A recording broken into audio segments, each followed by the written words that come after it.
I want to take a moment and kind of dive into one of the most fascinating musical partnerships in the 20th century. You got David Bowie and Iggy Pop, and their work together on The Idiot and Low, two albums that are not only defined a turning point in their careers, but has also rippled through music history, influencing countless artists in the decades to come. The story begins in the mid-1970s. Both men were at a personal and professional crossroads. Bowie's was coming off the exhausting fame of Ziggy's Stardust era and the paranoia-fueled excess of Station to Station.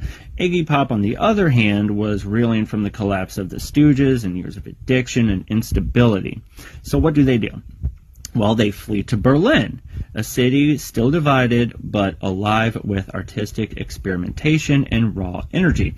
It was there that they began to rebuild and reimagine through music.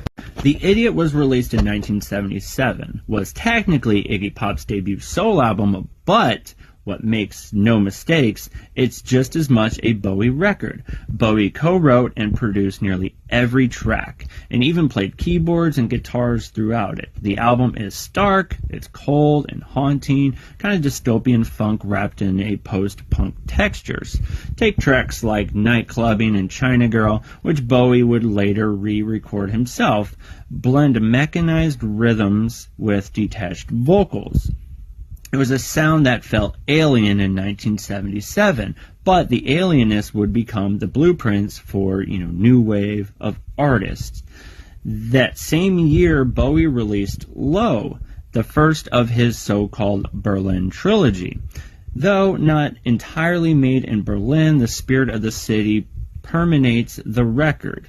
Low is split into two halves. One side is filled with, fractured minimalist pop songs like Sound and Vision, and the other filled with ambient instrumentals and landscapes. It was experimental, it was risky, and at first confusing to so many fans, but over time it became one of the most revered albums. What's fascinating is how these two albums, The Idiot and Low, fed off each other.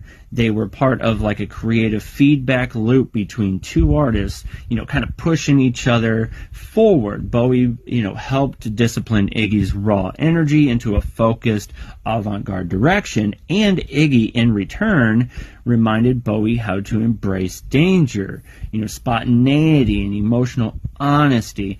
Now, why do these two records matter beyond their immediate impact? Because they lit the fuse for so much of what would become after. You got post-punk, you got industrial, you got new wave and goth, even elements of grunge are on these albums.